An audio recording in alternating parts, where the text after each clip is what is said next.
Chapter number 2 उसी unit का service costing या ऑपरेटिंग कॉस्टिंग इसका नाम है। अब तक हम जिसका भी कॉस्टिंग करते आए हैं वो हर कोई मैन्युफैक्चरिंग यूनिट का हो रहा है। हर बार आप देख रहे हो यूनिट मिल रहा है, हर बार आप देख रहे हो मटेरियल मिल रहा है, हर बार आप देख रहे हो लेबर मिल रहा है, सब कुछ मिल रहा है, ओवरहेड्स आ रहा है, सब कुछ आ रहा है आपके पास। कि जब भी आप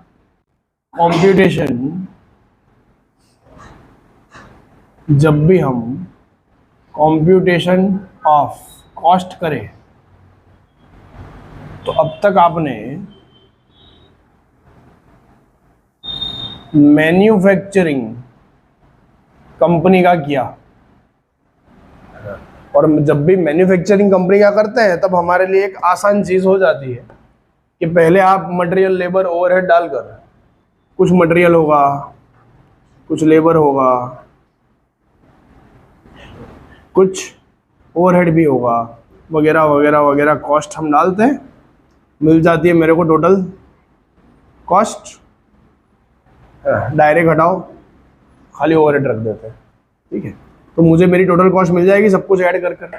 फिर आप क्या करते हो, टोटल कॉस्ट को डिवाइड कर देते हो नंबर ऑफ यूनिट्स से।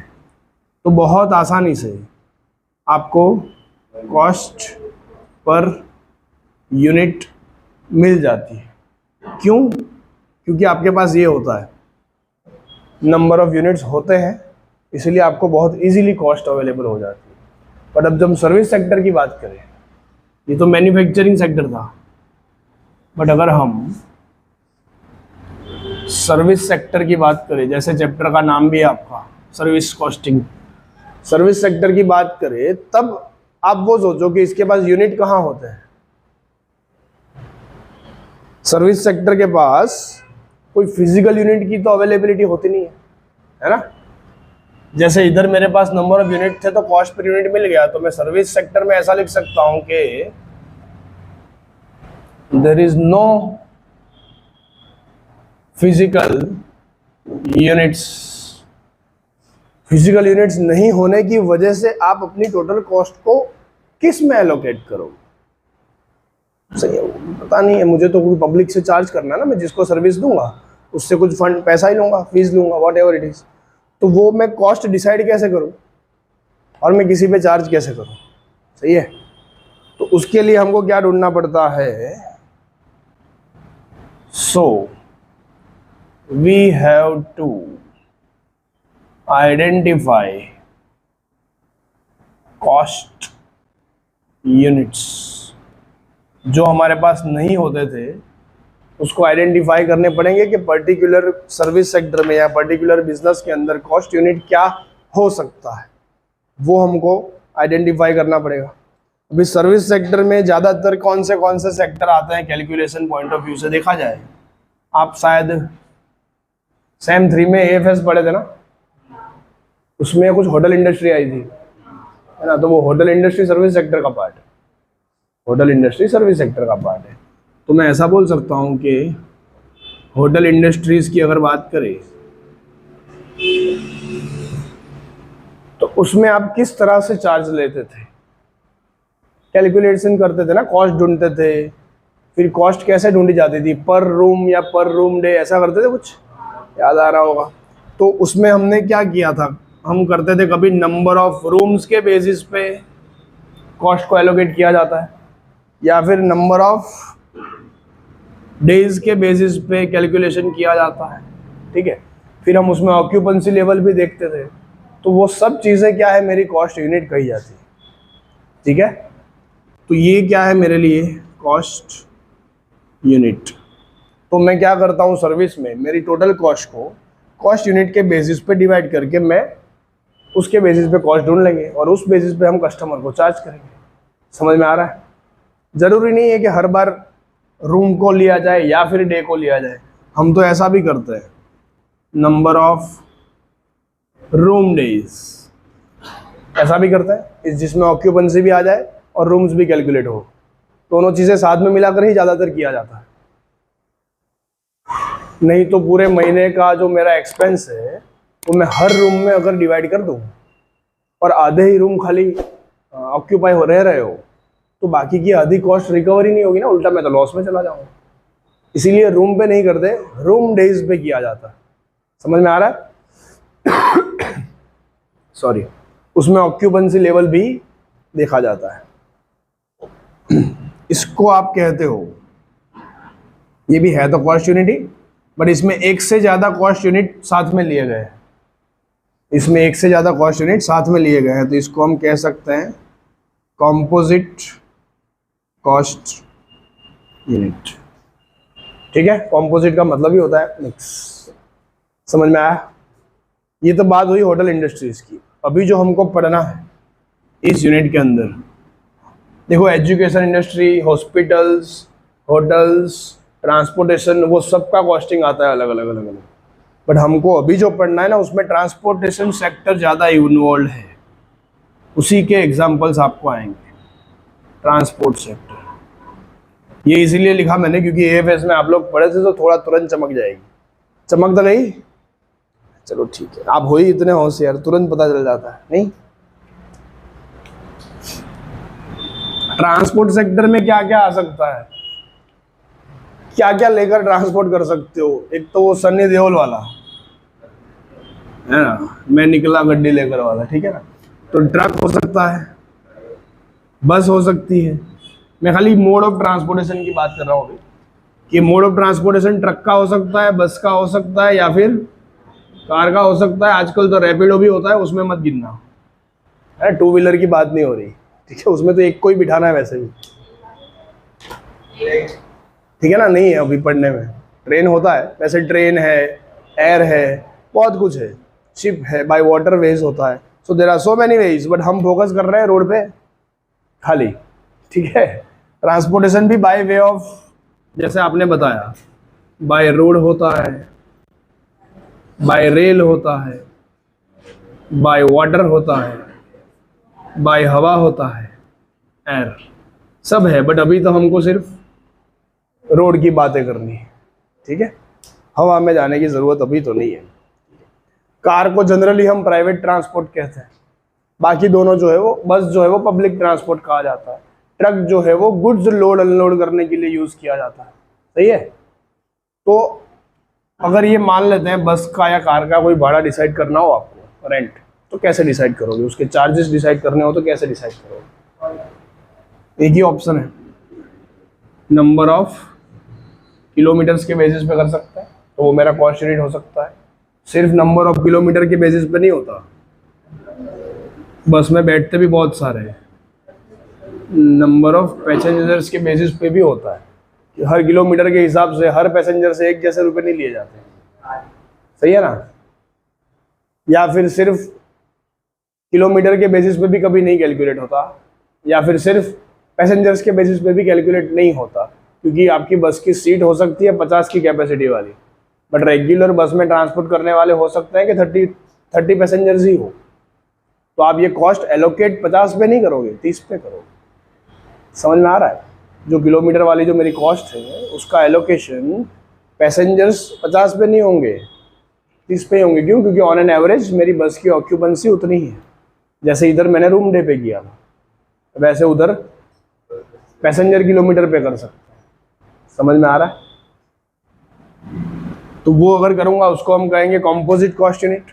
आप इधर देख के समझ चुके होंगे ये दोनों मेरे लिए कॉस्ट यूनिट है, तो ये हो जाएगा पैसेंजर किलोमीटर को हम कहेंगे composite cost unit. More than one cost unit combine होता है उसको हम कहते हैं कॉम्पोजिट यूनिट, कॉस्ट यूनिट। वैसे ही ट्रक की बात करें तो ट्रक में भी किलोमीटर तो होते ही हैं, बट पैसेंजर की जगह पे गुड्स होता है, तो गुड्स का वजन होता है, तो वजन के बेसिस पे होता है, वेट के बेसिस पे कर सकते हो। वजन के बेसिस पे करते हैं। जनरली जो वजन है वो टन में दिया होता है हमको एग्जांपल्स में, किलोग्राम में नहीं देते ज़्यादातर, क्योंकि पूरा ट्रक भर के जाता है ना, टन में वेट सही रहेगा। तो वेट के हिसाब से हो सकता है, या फिर टन किलोमीटर के बेस पे होगा, दो साथ में जुड़ जाएंगे। हाँ, टन किलोमीटर के बेस पे ही होता है। और ज़रूरी नहीं है कि अगर बस हमारी जाए तो जाती रहे, वापस भी आती है कि नहीं। तो इधर से अहमदाबाद, तो अहमदाबाद से बड़ौदा वापस होता है, रूट चलता है पूरा, सही है। तो जाते वक्त रूट में 30 पैसेंजर बैठे हो, आते वक्त 25 बैठे हो, ऐसा भी हो सकता है। तो दोनों टाइम पे कॉस्ट अलग अलग तरीके से एलोकेट होती है, सेम एलोकेशन नहीं होता। समझ में आ रहा है? तो हम कर रहे हैं क्या वाले, अभी सर्विस कॉस्टिंग में आपको आइडिया आने लगा होगा थोड़ा थोड़ा कि हम पैसेंजर किलोमीटर ढूंढेंगे, हम टन किलोमीटर ढूंढेंगे, उसके बेसिस पे कॉस्ट को एलोकेट करते रहेंगे। समझ में आया? अभी अभी थोड़ी बहुत बात है। और सर्विस कॉस्टिंग में वैसे कॉस्ट हमको पता है, मार्जिनल कॉस्टिंग में भी हमने एलोकेट की थी fix cost and variable cost के अंदर ही, ठीक है ना। तो इधर जो कॉस्ट है, सर्विस कॉस्टिंग में जो कॉस्ट है वो कॉस्ट इन सर्विस इंडस्ट्रीज को एक फिक्स्ड कॉस्ट में एलोकेशन हुआ है, दूसरा वेरिएबल कॉस्ट में भी हुआ है, और तीसरा सेमी वेरिएबल कॉस्ट में एलोकेशन। इस तरीके से कॉस्ट को एलोकेट किया जाने वाला है। फिक्स कॉस्ट को खाली इधर हम कहते हैं चार्जेस, जैसे कि रोड टैक्स भरना हो, ड्राइवर की सैलरी अगर मंथली हो, तो वो सब चीज़ें मेरे लिए फिक्स चार्ज हो जाएगा, ठीक है। ऑपरेटिंग चार्जेस कहते हैं वेरिएबल कॉस्ट को, इसको कहते हैं ऑपरेटिंग चार्जेस। तो वेरिएबल का नेचर आपको पता है ऑलरेडी कैसा होता है, जैसे जैसे वो गाड़ी चलती रहेगी वैसे वैसे वो कॉस्ट बढ़ती रहेगी। फ्यूल हो गया, है ना, फिर कोई और टोल टैक्स वगैरह वगैरह होता है, वो सब वेरिएबल है। बिना टोल टैक्स गाड़ी चलाओगे तभी लगेगा, अदरवाइज तो नहीं लग सकता। तो ऐसी कुछ कॉस्ट है जो वेरिएबल कॉस्ट में आएगी, कुछ कॉस्ट है जो सेमी वेरिएबल में जाती है। सेमी वेरिएबल कॉस्ट को हम कहते हैं मेंटेनेंस चार्जेस। 3 कॉस्ट में एलोकेशन होता है। मेंटेनेंस चार्जेस कैसी कॉस्ट होती है जो सेमी वेरिएबल में हो? गाड़ी को ले लो, गाड़ी में ऐसी कौन सी कॉस्ट होती है जो सेमी वेरिएबल में जा सकती है? एक तो रिपेयर एंड मेंटेनेंस हो सकता है, बार बार रिपेयर नहीं होता, जरूरत नहीं पड़ती। दूसरा वो टायर होता है ना, टायर की कॉस्ट को हमेशा सेमी वेरिएबल ही कहा जाता है, कुछ हद तक फिक्स, उसके बाद वापस वेरिएबल, फिर वापस फिक्स, वापस वेरिएबल। तो इस तरह से तीनों कॉस्ट का टोटल करोगे, आपको मिल जाएगी टोटल कॉस्ट। टोटल कॉस्ट आने के बाद कॉस्ट यूनिट से डिवाइड करोगे, आपको पर कॉस्ट यूनिट उसकी कॉस्ट मिल जाएगी। आपको प्रॉफिट चढ़ाना है तो प्रॉफिट चढ़ा के कितनी प्राइस डिसाइड करनी है मेरे सर्विस की, या फिर मेरे टिकट का कितना भाव रखना है, वो आपको पता चल जाएगा। ये हमको प्रोसेस करना होता है सर्विस कॉस्टिंग के अंदर। समझ में आया? क्या करना है आपको? पहले कॉस्ट ढूंढनी है, फिर कॉस्ट यूनिट्स ढूंढने, कॉस्ट को कॉस्ट यूनिट से डिवाइड करके पर यूनिट की कॉस्ट ढूंढेंगे, फिर पर यूनिट की प्राइस जो डिसाइड करेंगे based on our estimated profit, वो बता के बोल देंगे कि भाई ये हमारी प्राइस होनी चाहिए। सही है? आपको पहले ही पेज पे कुछ दिया होगा, कॉस्ट यूनिट सर्विस अंडरटेकिंग में कॉस्ट यूनिट्स कैसे कैसे होते हैं, एक टेबल बना के दिया ना, दूसरे पेज पे होगा, घुमाओ। हाँ, ट्रांसपोर्ट में क्या होता है, सिंगल कॉस्ट यूनिट, कॉम्पोजिट कैसा हो सकता है, इलेक्ट्रिसिटी सप्लाई सर्विस में कैसा होता है, कैंटीन में कैसा होता है, वेलफेयर सर्विसेज में मतलब हॉस्पिटल्स में कैसा होता है, कॉलेज, सिनेमा, बॉयलर हाउस वगैरह वगैरह वगैरह में कॉस्ट यूनिट कैसे होता है, कॉम्पोजिट कॉस्ट यूनिट कैसा होता है, वो दिया हुआ है। ठीक है, हमारा पॉइंट है ट्रांसपोर्ट कॉस्टिंग, वही पढ़ने का है। सही है, ऑपरेटिंग में भी ट्रांसपोर्ट ही पढ़ना। उसमें हमारी बात हुई थी कि हमने 3 पार्ट में कॉस्ट को डिवाइड किया गया है, उसी के पॉइंट्स लिखे हुए हैं, operating and running charges, standing charges और फिक्स कॉस्ट कहते हैं उसको, और maintenance charges.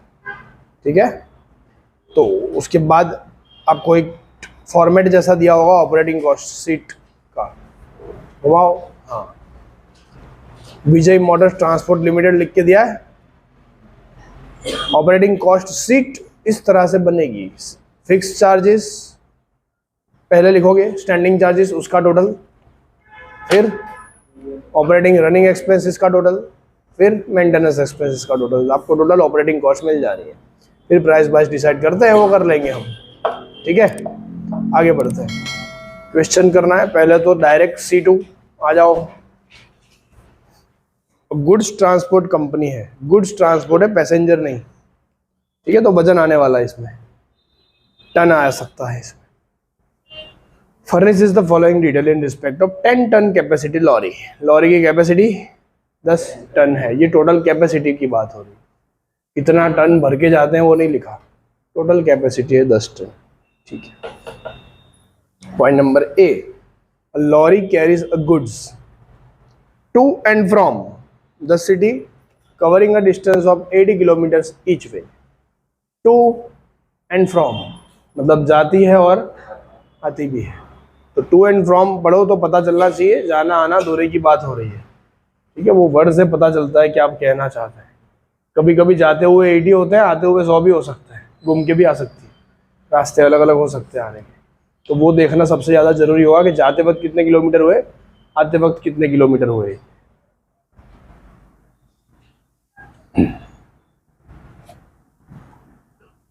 To and from बोला है, टू मतलब जा रही है, इसको हम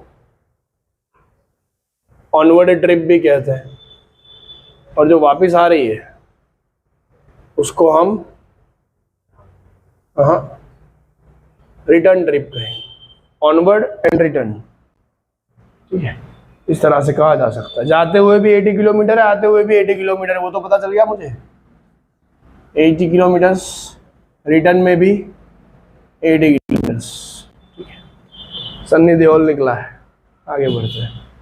on onward trip freight is available for full capacity 10 tons, मतलब जाते वक्त लॉरी पूरी भर के जाती है, सही हुआ, उसका मतलब वही है फुल कैपेसिटी मतलब, तो जाते वक्त 10 टन कैपेसिटी के साथ हो जाती है, कोई प्रॉब्लम नहीं।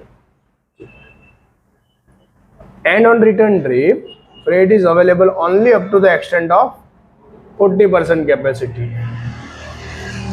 वो भी बोल दिया है 40% मतलब 4 टन, जैसे उसकी भी मेहनत नहीं करनी पड़ी आपको। तो रिटर्न जब आएगा तब कितने लेकर आएगा, खाली 4 टन, 6 टन गाड़ी खाली है, ठीक है। फिर lorry runs on an average 3 round trips a day, 3 round trips a day. Round trip का मतलब क्या हुआ, एक राउंड ट्रिप मतलब एक बार जाना एक बार आना, उसको कहते हैं राउंड ट्रिप, ठीक है। एक बार सिर्फ जाने को राउंड ट्रिप नहीं कहते। तो अगर इधर हमको दिया हुआ है कि 3 राउंड ट्रिप है एक दिन में, मतलब रोज वो 3 ऑनवर्ड ट्रिप भी होगी और 3 रिटर्न भी होगी, और ये जो बात हो रही है पर डे की बात हो रही है, एक दिन में, सही है। आगे, and 30 days a month, month में रोज ही जाती है गाड़ी 300 दिन तक, ठीक है। From the above information compute the total ton kilometre per month. पूछा क्या है, total ton kilometre per month, जो जो लिखा है सबका मल्टीप्लाई करूंगा मैं। इसमें भी 2 ट्रिप है ना, बट ऑनवर्ड है और रिटर्न है, दोनों केस में अलग अलग है, इसीलिए मैं अलग अलग लिखूंगा। जाते वक्त भी 80 किलोमीटर, जाते वक्त ट्रिप कितनी थी, 3 ट्रिप है, कितना टन लेकर जाता है, 10 टन लेकर जाता है। पर मंथ बोला है, मंथ में कितने दिन, 30 डेज है, मल्टीप्लाई करो जरा।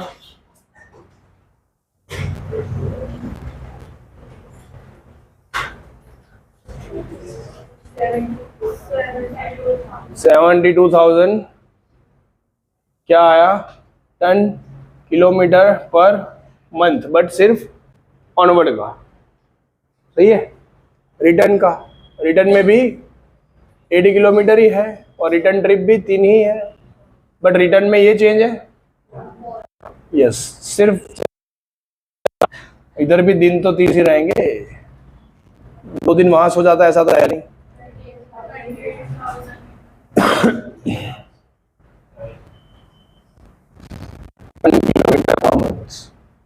मुझे तो टोटल पूछा था, total ton kilometre per month 1,00,000 800। इतने टन किलोमीटर हम घूम लेते हैं गाड़ी लेकर महीने में। ऐसे क्वेश्चन ऑब्जेक्टिव में आते हैं।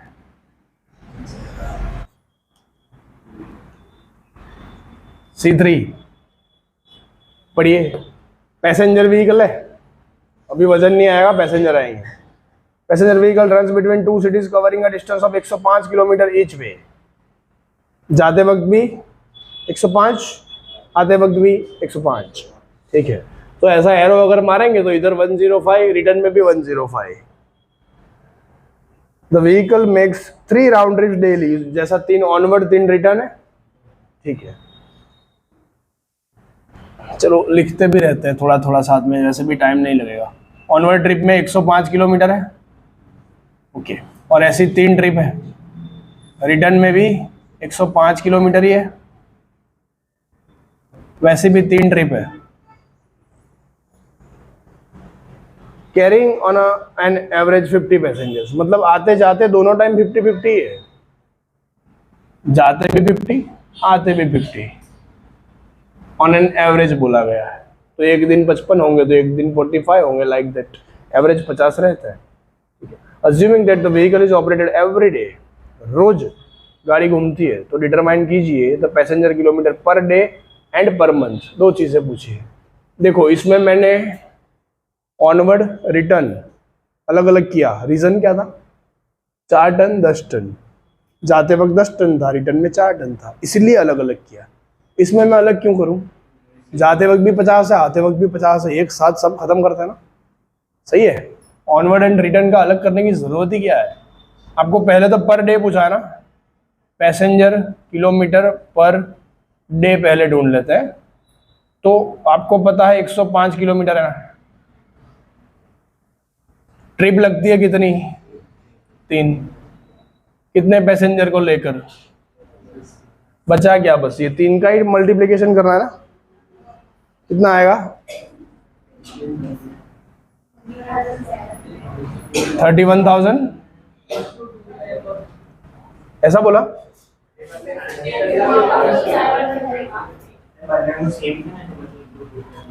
6 करते हैं ना, इंटू 2 कर सकते हैं, या फिर 6 ट्रिप कर दो डायरेक्ट, फिर आएगा 31,500। 3 राउंड ट्रिप्स थी ना, तो 3 + 3 6, सीधा 6 का ही कर दो तो बात ही खत्म हो जाएगी। 31,000 पैसेंजर किलोमीटर पीढ़ी पर डे। अगर पर मंथ पूछा हो तो इसी को मल्टीप्लाई कर दो 30 से, हो जाएगा ना अभी। ठीक है, हटाओ,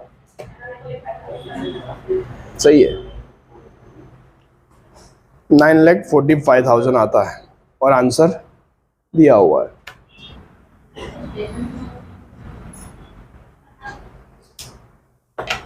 बस स्टेशन समझ लो, बस स्टेशन से ट्रक निकल रही है, ओके। है ना, पैसेंजर बैठे नहीं है, डाले गए हैं।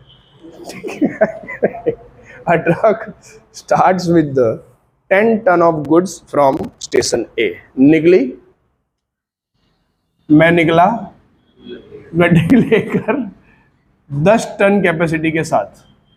ठीक है, कैपेसिटी नहीं, लोड के साथ, तो सीधा 10 टन का लोड तो है ही है।